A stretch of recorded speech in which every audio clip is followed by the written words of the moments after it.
As part of Mental Health Awareness Week, we have invited Sam along from 2Simple to discuss the work he does to support people's mental well-being through Striver and the Striker Boy campaign. So thanks for joining us, Sam. Really appreciate that, mate. Firstly, could you tell us a bit about your background and what your role is within 2Simple? Sure. So I'm the Wellbeing Manager at 2Simple. First off, actually, I'm conscious people might not know who 2Simple are. So we're an educational software company. We're best known for something called Purple Mash, which is basically an online learning space for children, which actually has been particularly important during this period now that all the kids are at home. We've been around for about 20 years as a company, but in the last, basically since 2016 roughly, we've become more involved in the wellbeing space. I'm our wellbeing manager, and I have three roles really. The first is that I look after and sort of develop the well-being of our internal staff. The second is that I run our kind of charity campaigns, particularly Striker Boy, which is how we know each other, also Edu Footy Aid and a few others. And then thirdly, I look after our wellbeing resources and products. So I think we've already mentioned one, Striver, which is our PE and wellbeing platform. And we also have something called .com, which is a safeguarding platform. So those three things make up my role, really. Oh, brilliant. So obviously you spoke about how sort of we met through Striker Boy. Could you go into a bit more depth about that and talk about sort of Johnny Zucker and your relationship with him? Yeah, so as I said, we've been making educational software for 20 odd years. And one of the things we made was an online library for children called Serial Mash. And the idea was to give all children access to a library wherever they were, so whether they were at school or at home. And we made that in collaboration with a really wonderful children's author and former primary school teacher, a man called Johnny Zucker. And Johnny would write the books for Serial Mash, and he also helped us design the platform. And Johnny was a really, really wonderful and inspirational man, but he also experienced mental health issues throughout his adult life since his teens. And shortly before his 50th birthday in 2016, he took his own life. And it was that event that was really the catalyst for us to really want to get into the wellbeing space and to see what we could do. And the first thing that we did was we republished one of Johnny's books, Striker Boy, which was his children's favourite, his wife's favourite, and our favourite too. And we teamed up with Mind, the mental health charity, to give the money from the book to Mind so that they could help people. But then off the back of that, we also realised, hang on, we're an educational company. We should be doing more than simply republishing the book and raising money. So we designed a emotional resilience workshop pack, effectively. And we reached out to football clubs, including Leicester City, and basically said, look, we'd love to come and we'd love to run the workshop with local schools, host it at the stadium, and we'll do the actual workshop. And we got a huge response from football clubs. And I think over the last couple of years, I personally have run the session with in excess of about 3,000 children at clubs across the country. Yeah, so I'm rambling now a little bit, but no, it's good. Yeah, that's a Striker Boy campaign. That's brilliant. I mean, like you've just said, emotional resilience workshops sort of came from that campaign. Could you sort of talk to me about how important you think emotional resilience is to children, and sort of how it affects their development and supports them through their school lives? So it's funny enough. This was the sort of question that I was thinking most on before we started speaking today. I think emotional resilience is a really important topic. It's becoming a really important topic. But I also think that maybe we slightly misunderstand emotional resilience, possibly in a broader sense. So for anyone who's not familiar, emotional resilience is simply our ability to withstand and to overcome difficult situations. And I think actually the kind of pandemic is a really great example of that, right? For adults, I mean, we've been faced with this incredibly tough situation that we kind of have to overcome. But I think where sometimes we go or have gone a little bit wrong is that we have viewed emotional resilience almost like a kind of psychological attribute, basically inner strength. We conflate emotional resilience with a child's inner strength, as if it's something that they sort of possess within them. And actually, emotional resilience is really about your ability to identify and access resources in your environment, if that makes sense. So your emotional resilience is about the network you have around yourself. And I think that if we look at adults for a second with the coronavirus, that's a really great example of that. Your ability to kind of deal with the coronavirus is largely about the relationship you have with your family and your friends. Have you got a good support network around you? Did you have savings in the bank that you might want to fall back on? And if you don't have those, can you access government support? And so it's about all these things in our environment that we are able to call on when we need them. And then there is more personal stuff. There is stuff about sleeping well. I think we all know how important sleeping well is, eating well, all those slightly more personal attributes that we have to build up and that we have control over. But I do think sometimes we can get a little bit confused and we can think that actually it's something that should be contained within you. And it's not. It's about their broader network. That being said, actually children often don't have control over those things, do they? So a child doesn't necessarily control their family network. They don't have pensions or savings account. Largely a child's life is controlled by those people around them, at least until they become a bit older. And in some ways, that's why it's so important that we work with the things that they can control. So we work with some of those more personal attributes of emotional resilience. And we're teaching children the importance of sleep, the importance of exercise, the importance of treating failures as learning opportunities, the importance of gratitude. Effectively, with children, we're saying, okay, we can't always change your external environment, so let's try and work on our perspective and our personal response to our environment. But as we get older as adults, we should really be thinking, am I building a resilient network around myself? Am I putting in place things that I can call on later if I need them? I don't know if that was a bit of a long answer. No, I think that's really, really important, because if you build up that emotional resilience, you can sort of work on your sort of self-esteem and work on your confidence going forward as well, because you've got that support behind you and you understand sort of how to bounce back. So I think that's a sort of a really good point. So you mentioned about the coronavirus. So is there any sort of advice you would give to people within the lockdown, where they can sort of maintain a positive mental well-being? It's a tough question, this one, isn't it? Because I think the thing that really struck me about this whole situation is that there are going to be so many different experiences for people. So my experience is going to be totally different from your experience, totally different from this person and this person and this person's experience.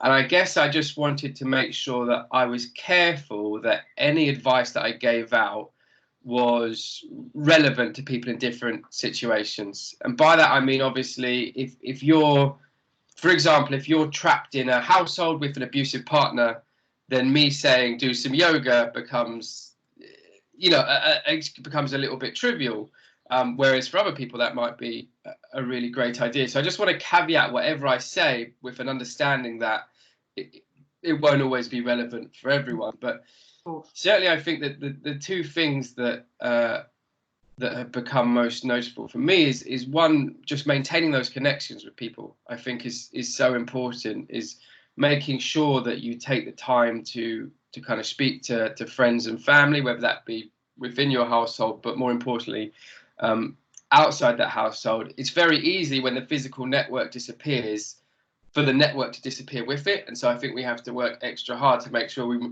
maintain all those connections that we've spent years building up. And to be honest, this would be an example of that. So me and you, who normally meet face to face, doing this is a great example of that. And the other one, which you kind of hinted at before, is just to do with kind of self-esteem and kind of personal care. I think both you and I have kind of shaved our heads or whatever, which is a great thing to do. But I think there's a lot to be said for making sure you get up, you have the shower, you brush your teeth, you put on clothes of a reasonable cleanliness or whatever, and you kind of create an environment which is conducive to sort of being productive.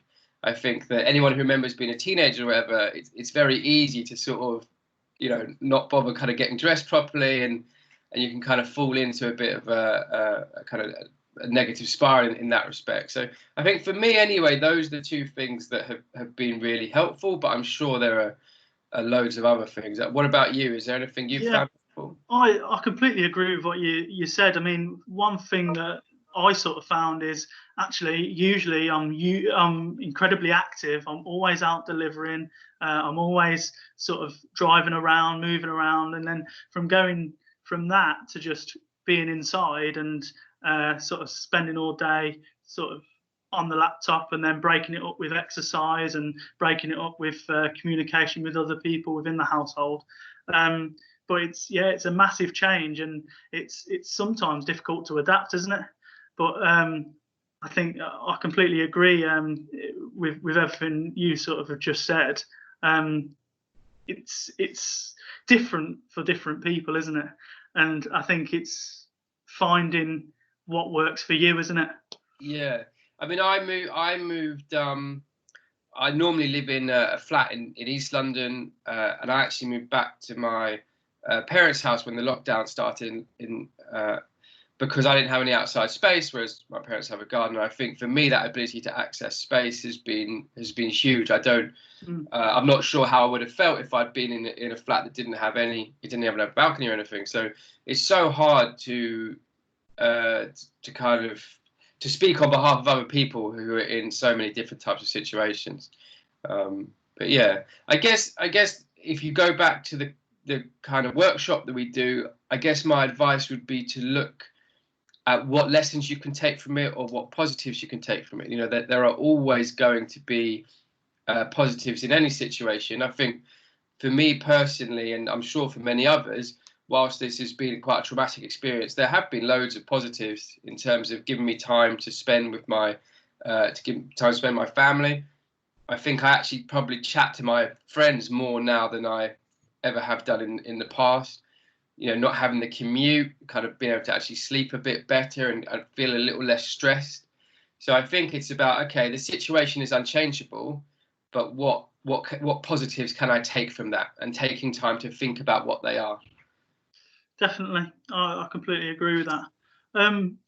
What I was going to ask you was, obviously, we've had quite a strong partnership for a couple of years now. What do you think the impact of working with a football club can have on supporting participants, participants' mental health in an environment like schools? I think the role of football clubs is huge. I mean, that's why we reached out to all the football clubs in the beginning, is because we understand or recognise their power within communities. I mean, I'm personally a kind of football supporter, so I've sort of always been aware of that. But the reality is that football and football clubs have always captured the hearts and the imaginations of children and adults, right? And if you can deliver a message, you can take any message, and if you can filter that through a football club, then it's always going to hit home so much harder. So we knew, for example, if we were going to do this emotional resilience session, yes, I've done them in schools, and they do work really well in schools, and they're valuable. But if you do them in the football club, all the children come with such an excited energy. They're so keen to be at the stadium, and it makes the day so much more memorable. And I think that, not just kind of mental health, not just emotional resilience, but you can do that, working with children with learning disabilities or learning impairments or physical impairments. I think the kind of, there is, for my money, there's the sort of football industry as seen by the general public, and it's all to do with like fancy players being paid loads, but there's actually a huge amount of work that goes on by football clubs up and down the country, including Leicester, who are just doing just incredible work in their communities. And yeah, I think often we could do with recognising that slightly more. I think would be good.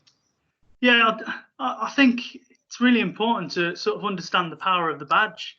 I mean, particularly in Leicester, sort of, I've been working with Leicester for about 6-7 years now, and the welcome that you get within the schools when you walk in, when you're wearing the tracksuit, it is unbelievable, because the kids are so happy to see you because you're part of Leicester City Football Club. And it makes a real difference to sort of when you're delivering lessons as well. They really listen and concentrate on what you want of sort of the messages you want to get across. Yeah, it's massive. I think, yeah, absolutely. I agree. I've kind of seen that as you have firsthand. I also think, I don't know, who is it? Is it Spider-Man? Whoever says that, you know, with great power comes great responsibility. In some ways, football clubs don't just have the opportunity, but they have the obligation, really, because for better or the worse, football is in some ways a role model to young people, and so it's really important that we do take that mantle, take that opportunity to portray football in a good light and do whatever we can positively through the sport, which I do think that a lot of clubs, including Leicester, really are doing. So yeah, it's been an absolute pleasure to work with football clubs up and down the country during this process. Well, to be honest, Sam, the work that you've been supporting us with has been absolutely fantastic. So we really appreciate that, honestly. You did mention before that you'd like to talk about your family sports day competition. I was wondering if you wanted to take the opportunity to do that now. Yeah, thank you very much. So obviously, as I mentioned at the very beginning, one of the things I look after is Striver, which is a PE and wellbeing platform. So it has PE lessons in there for teachers, supported by wellbeing lessons. Now, obviously, with schools closed, everything's a bit up in the air for sort of PE and that kind of thing. But one thing that really struck us was that, like, hang on, Sports Day is coming up, and actually, I think Sports Day is for a lot of children, it's just really happy memories. It's just a really fun day, and we didn't really like the idea. I mean, one of the things that, on a side note, the thing that saddened me most is simply the people that are going to miss out on those special days, whether it's like weddings or sports days or bar mitzvahs or whatever. All those people that are going to lose those memories, and so we thought, hang on, there's no reason we can't have sports days happening up and down the country. So what we've done is we've just created a really simple activity pack that any teacher or parent can download for free. So just go to 2simple.com. It'll be up on Thursday, so tomorrow, and just be able to download the pack for free. And all the activities, there's 10 activities. They're all super simple. You don't need any fancy equipment. You literally just need like a couple of jumpers or whatever from the house. And you can do them all with social distancing, like they're all designed so children don't have to connect. And it gives you, there's like a score sheet, there's medals that you can cut out, etc., etc. And then as well, all you have to do is tweet a picture of your sports day, whether it be at home or at school, to our Twitter channel. And then you can win a hamper of sports goodies. Honestly, it's really simple. You just go download the pack and have fun. The idea was just, we thought it would be great if we could get as many children as possible to have a sports day, whether it be at school or at home. And it should honestly, I've done all the activities myself and they are fun. So this sounds absolutely brilliant. I mean, I remember doing sports day when I was younger, and every year I'm taking part in a number of sports days with our partner schools. And the one word that sort of encapsulates sort of a sports day is fun. And that's what we need right now, isn't it? We need a load of fun, and we need to enjoy sort of what we're doing. So yeah, that's great. Great idea. This weather too, right? This crazy weather as well. So what a great opportunity to get outside. Yeah, definitely. What would be your sort of, because as we're coming to the end of sort of this interview, what would be your final sort of thought or your final message to everyone? So it's a really good question. I'm not sure I've ever been asked for a kind of final message before, but so I did give it some thought, and I guess for me is that you hear a lot about are things going to go back to normal, or when are things going to go back to normal? And I don't think that necessarily things will go back to normal, but it will be a new normal. It won't be the normal we had before, because nothing can ever be exactly the same as it was before. That's the kind of process of change. And so things are definitely going to be a bit different, but they can be different for better or for worse. That's the reality of it. And a lot of that has to do with what we decide we want to take forward. And so I guess my thought was for people to really think about what you want from the new normal and what you would like to take forward, or what you would like to change.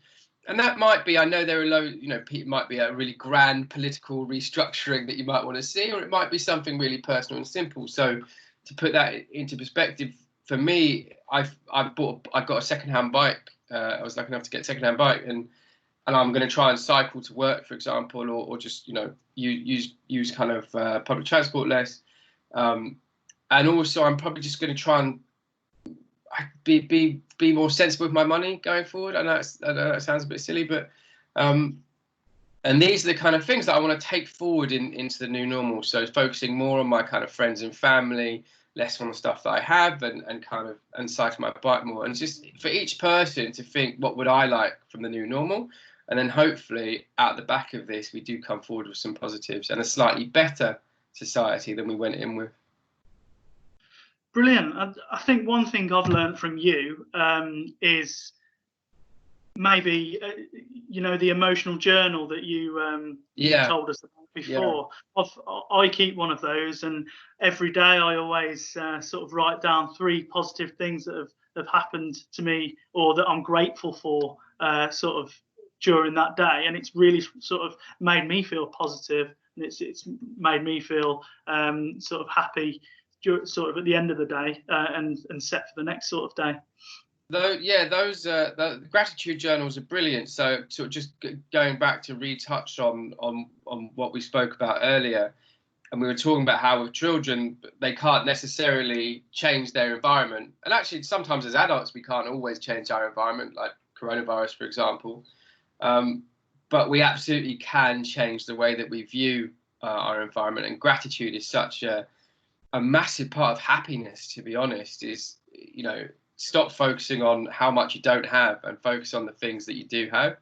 And so a gratitude journal is a really great way to bring about that in quite a short space of time. And I think if there's what a great environment to start that process. We all have the time now anyway. Definitely. So all you have to do is grab any notepad or whatever, and every day you just write down 3 things, little or large, that you're grateful for. So it might be we had spaghetti bolognese for dinner, if that's one of your favorites, or you got to go outside and kick the football with your brother or something, or you won a game on the PlayStation, whatever it is, however small it is. Just think about things that you're actually glad for, grateful for from that day. And it's a really amazing how quickly it kind of refocuses your attention onto the things that you're glad you have, instead of the things that you wish you had. So I think we made the pack available to everyone. I think I'm not sure if you're going to share it, but if there are any parents or teachers who would like to look at the resources or to run the session and find out a bit more about emotional resilience, I think those resources are available for everyone. Brilliant. So thank you, Sam, for taking the time out to sort of come and speak to us. We really, really appreciate that. I think we got a lot of valuable information from that session, and I think we have a sort of a huge idea of what you do and sort of the great work that you do as well. We sort of really look forward to strengthening the partnership over the next academic year. The ball was sort of really rolling, wasn't it, before and coronavirus? I was going to say, yeah. So we really look forward to continuing working with you. In terms of your packs, your emotional resilience sort of activities, we're going to be posting those on social media also, so people will be able to share and see them too. Thanks ever so much, Sam. You're very welcome.